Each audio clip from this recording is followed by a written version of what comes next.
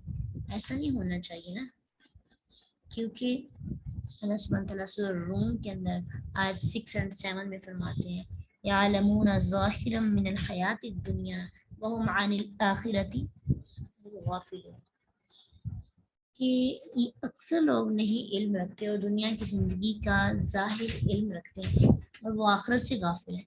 تو یہ نہ ہو کہ دنیا بھی علم ہمارے پاس آتا جائے، ہمیں میتھس بھی اچھا ہے، ہماری سمجھداری بھی اچھی ہو، کوکنگ بھی اچھی کرتے ہوں، ہمیں جو ہے اکاؤنٹنگ بھی اچھی آتی ہوں، ہمیں کیمسٹری، فزکس، بایو سب ایک ظاہری علم، یعلمون ظاہرا من الحیات الدنیا، لیکن ہمیں آخرت کا علم ہی نہ ہو. جیسے بھی ہم نے بات کی نا پچھلی آیت میں کہ ہم جاننا ہی نہیں چاہتے کہ اللہ تعالیٰ نے آخرت کا دن کیسے رکھا، کیا اس کی آخرت کی ہولناکیاں ہیں اور کیا خوشبیاں ہیں. خوشبیاں تو سنتے ہیں، جنت کا ذکر بڑے محبت کے ساتھ بھی جانے کا شوق بھی ہوتا ہے، لیکن جیسے ایک ٹائم گزرتا ہے ساری چیزیں دوبارہ سے ہمارے لیے عام سے ہو جاتی ہیں. تو یہاں پہ اسپیشلی کہا گیا ہے کہ یہ نہ ہو کہ دنیا کے علوم کے پیچھے بھاگتے رہیں اور آخرت کا علم ہی نہ ہو. آخرت کا علم تو ضروری ہے، اس نے ہمیں سیدھا رستہ دکھانا ہے. پھر اسی طرح ایک اور سورۃ بقرہ آیت 200 میں اللہ سبحانہ تعالیٰ فرماتے ہیں فَمِنَ النَّاسِ مَن يَقُولُ رَبَّنَا آتِنَا فِي الدُّنْيَا وَمَا لَهُ فِي الْآخِرَةِ مِنْ خَلَاقٍ. جو لوگوں میں سے کوئی تو وہ ہے جو کہتا ہے ہمارے رب ہمیں دنیا میں دے دے. اللہ کہتے ہیں آخرت میں ان کے لیے کوئی حصہ نہیں. ٹھیک ہے، ان لوگوں کا علم نافع نہیں ہے، اس لیے اس سے پناہ مانگنی چاہیے. اور اللہ کے نبی صلی اللہ علیہ وسلم بھی پناہ مانگا کرتے تھے، تو ایسی دعا علم کے لیے کرتے تھے جس میں کہ اللہ ہمیں علم نافع عطا کر. بلکہ یہ دعا آپ نے یاد بھی کی ہوگی، صحیح مسلم میں ہے اللہم انی اعوذ بک من علم لا ینفع ومن قلب لا یخشع ومن نفس لا تشبع ومن دعوت لا یستجاب لها، کہ اے اللہ بے شک میں تیری پناہ چاہتا ہوں ایسے علم سے جو نفع نہ دے، اور ایسے دل سے جو خشوع نہ رکھے، ایسے نفس سے جو سیر نہ ہو، اور ایسی دعا سے جو قبول نہ ہو. بڑی ہی خوبصورت دعا ہے، یہ یاد کریں اور یہ وقتاً فوقتاً پڑھتے رہا کریں. اللہم انی اعوذ بک من علم لا ینفع. علم نافع وہ ہمارے لیے بہت ضروری ہے نا. علم فائدہ مند تبھی ہوگا جب ہم اسے یوٹیلائز کریں گے.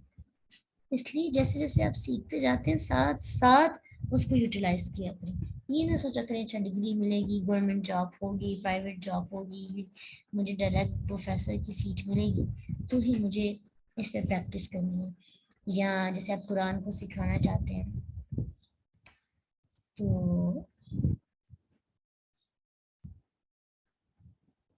اگر ہم یہ سوچتے رہیں کہ ہمیں پراپر سارا سسٹم بنائیں گے تو پھر ہی آگے بڑھ سکتے ہیں. نہیں، جو آپ کو الگ الگ نالج دیتے جائیں، آپ ساتھ ساتھ اس کو نافع بناتے جائیں، دوسروں تک پہنچا کے.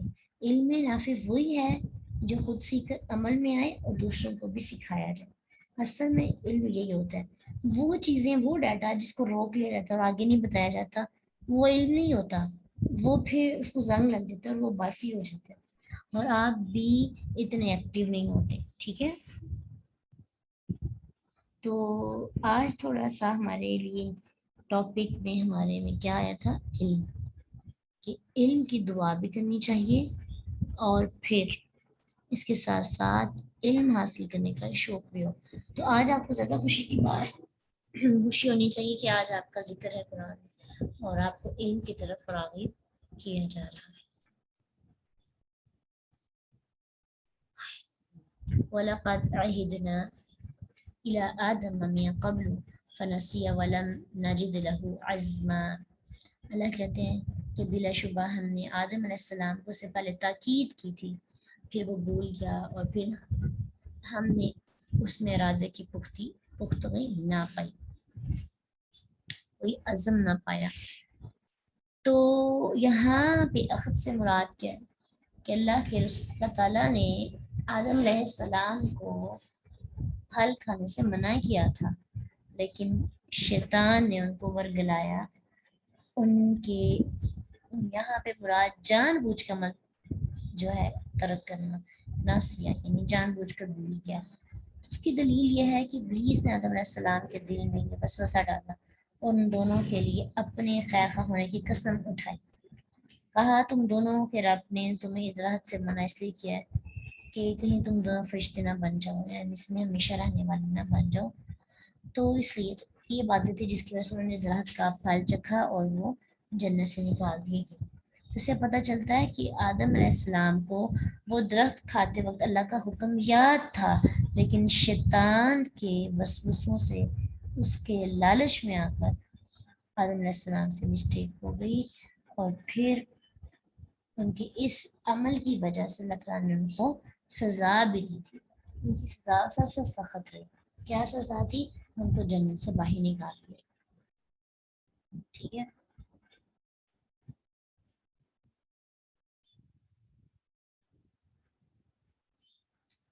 اور پھر یہ ہے کہ اب آپ سوچتے ہوں کہ یہاں پہ اچانک آدم علیہ السلام کا قصہ کیوں شروع ہو گیا. آدم علیہ السلام کا یہ قصہ 6 بار قرآن میں یہاں پہ آیا ہے. پہلی دفعہ سورۃ بقرہ کے اندر، دوسری دفعہ سورۃ اعراف کے اندر، تیسری دفعہ سورۃ حجر کے اندر، چوتھی دفعہ بنی اسرائیل، 5ویں دفعہ کہف کے اندر، اور یہاں پہ جو ہے سورۃ طٰہٰ کے اندر. تو یہاں بیان کرنے کا ایک مقصد ہو سکتا ہے. کیوں؟ کیونکہ پیچھے بتایا تھا نا کذالک نقص علیک من انباء ما قد سبق، کہ ہم نے تجھ سے پہلے ان چیزوں کو مطلب جو ہے کچھ خبریں بیان کی جو پہلے گزر چکی ہیں. تو اس آیت کے اندر بھی اشارہ ہے کہ ہم کس سے بیان فرمائیں گے اور تم اس سے لرن کرنا. تو اس لیے آدم علیہ السلام کا قصہ یہاں پہ بیان کیا گیا. ابھی کیونکہ نالج کی وجہ سے ہی فرشتوں نے ان کا انکار کیا تھا، اور آدم علیہ السلام نے بھی علم ہونے کے باوجود عمل نہ کیا، تو ان کا وہ علم نافع تو نہ رہا. تو علم نافع کے لیے آپ کو عمل کرنا ہوگا. ٹھیک ہے، پھر ہی وہ آپ کے اپنے لیے اور دوسروں کے لیے نفع مند ثابت ہو سکتا ہے. تو آپ کو پتہ ہے آدم علیہ السلام کا جو واقعہ ہے اس کو علم کی پوائنٹ آف ویو سے یاد رکھا جاتا ہے. تو اسی لیے یہاں پہ پھر اس کا بھی ذکر ہے، کیونکہ پیچھے بات علم کی ہوئی اللہ کے نبی کے ساتھ، تو یہاں پہ آدم علیہ السلام کے ذکر سے یہ بات سمجھائی گئی کہ دراصل علم تو آ جائے گا اگر، تو اس کے ساتھ کرنا کیا ہے، اور جن لوگوں کے پاس زیادہ علم آتا ہے ان کی عاجزی کا حال کیا ہونا چاہیے. انشاءاللہ ہم اس کو ڈسکس کریں گے، اور کل سے ہم آدم علیہ السلام کا پورا ڈیٹیل میں واقعہ دیکھیں گے. حالانکہ میں پہلے بھی آتا ہے، لیکن یہ ہے کہ مزید جب ہم اس کو دیکھیں گے تو بہت سی باتیں نئی ہمارے ذہن میں آ جائیں گی انشاءاللہ. وآخر دعوانا الحمد للہ رب العالمین. سبحانک اللہم و بحمدک، نشہد ان لا الہ الا انت، نستغفرک و نتوب الیک. السلام علیکم ورحمۃ اللہ وبرکاتہ.